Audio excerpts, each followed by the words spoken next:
Big boss വീടിനോട് വിട പറഞ്ഞ ഗബ്രിയുടെ വിടവാങ്ങൽ അവസാന നിമിഷങ്ങൾ അത്യന്തം നാടകീയമായിരുന്നു. അതിലേറ്റവും പ്രധാനമായത് ജാസ്മിന്റെ പേരെടുത്തൊരു വാക്ക് യാത്ര പറയാതെ പോയി എന്നുള്ളതാണ്. അതായിരിക്കാം ഒരുപക്ഷെ ജാസ്മിനെ ഏറ്റവും അധികം വരുന്ന ദിവസങ്ങളിൽ വേട്ടയാടുവാൻ പോകുന്ന പ്രധാനപ്പെട്ട വിഷയം.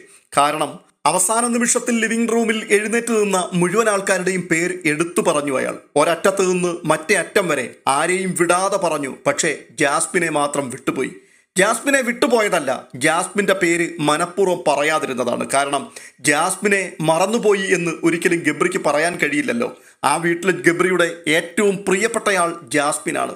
പിന്നെന്തുകൊണ്ട് ജാസ്മിനെ വിട്ടുപോയി? അതെ, മനഃപൂർവ്വം തന്നെ ജാസ്മിന്റെ പേര് ഗബ്രി ഉച്ചരിക്കാതിരുന്നതാണ്.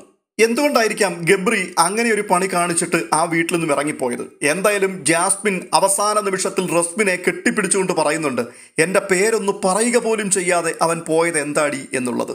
ഒരു പക്ഷേ ജാസ്മിൻ ഇതെല്ലാം ഗെയിമായിട്ട് മാത്രം കണ്ടാൽ മതി, ഞാൻ അകത്തു വെച്ച് കാണിച്ചതല്ല പുറത്തുള്ള യഥാർത്ഥ മനുഷ്യൻ എന്നുള്ളതിൻ്റെ ഒരു സന്ദേശമാണോ ഗബ്രി ജാസ്മിന് കൊടുത്തിട്ട് പോയത്?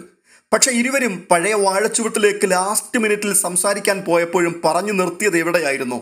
പുറത്തു വന്നിട്ട് ബാക്കി കാര്യങ്ങളൊക്കെ ഒരുമിച്ച് നമുക്ക് ചർച്ച ചെയ്ത് തീരുമാനിക്കാം എന്നുള്ളതായിരുന്നു. അപ്പോൾ ഭാവിയെക്കുറിച്ചൊക്കെ പുറത്തു വന്നതിന് ശേഷം ചർച്ച നടത്താം എന്ന് പറഞ്ഞ വ്യക്തി തകർന്നുടഞ്ഞു നിൽക്കുന്ന ജാസ്മിന്റെ മുഖത്ത് നോക്കി ഒരാശ്വാസത്തിന്റെ വാക്ക്, കരയണ്ടാട്ടോ എന്ന് പോലും പറയാൻ തയ്യാറാകാതെ പോയപ്പോൾ അതിനകത്ത് എന്തോ പ്രശ്നമില്ലേ?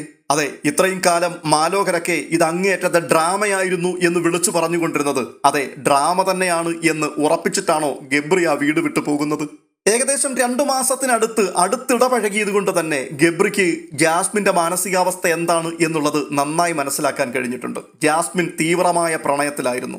ഗബ്രിയെ ഒരു നിമിഷം പോലും ഒഴിവാക്കാൻ ജാസ്മിന് കഴിയില്ല എന്നുള്ള കാര്യം ഗബ്രിക്ക് വളരെ വ്യക്തമായിട്ടുണ്ട്. അതുകൊണ്ട് തന്നെ ഈ ഒരു പ്രേമച്ചൂടിന്റെ തീച്ചൂളയ്ക്കകത്ത് വെന്തുരുകി ജാസ്മിൻ എന്ന ഗെയിമർ അവസാനിക്കണം എന്നുള്ള ചിന്തയിലാണോ ഗബ്രി മിണ്ടാതിറങ്ങിപ്പോയത്?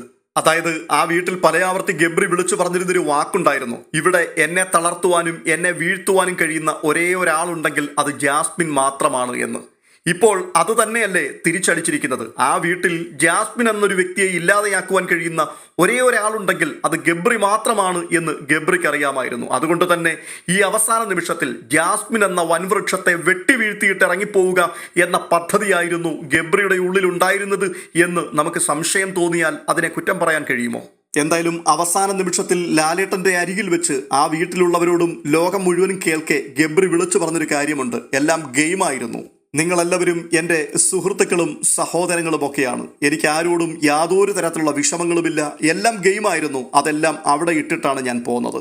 ആ വീട്ടിലുള്ള എല്ലാ ആൾക്കാർക്കും ആ വാക്കുകൾ അങ്ങേയറ്റം സന്തോഷിക്കുവാൻ വക നൽകുന്നതാണ്. ഗബ്രി നമ്മളോട് ആരോടും ഒന്നും മനസ്സിൽ വെക്കാതെ എല്ലാം കളഞ്ഞിട്ടാണല്ലോ പോയതെന്ന്. എന്നാൽ ജാസ്മിന് മാത്രം അങ്ങനെ ചിന്തിക്കാൻ കഴിയില്ല. എന്നോട് കാട്ടിയതും ഗെയിം തന്നെ ആയിരുന്നോ എന്നുള്ള ചിന്ത ജാസ്മിനെ ഓരോ ദിവസവും അലട്ടിക്കൊണ്ടേയിരിക്കും. എന്തായാലും ഈ പ്രാണവേദനയിൽ നിന്നും എങ്ങനെയാണ് ജാസ്മിൻ ജീവിതത്തിലേക്ക് മടങ്ങി വരിക, ഗെയിമിലേക്ക് മടങ്ങി വരിക, എല്ലാം നമുക്ക് കാത്തിരുന്ന് കാണാം.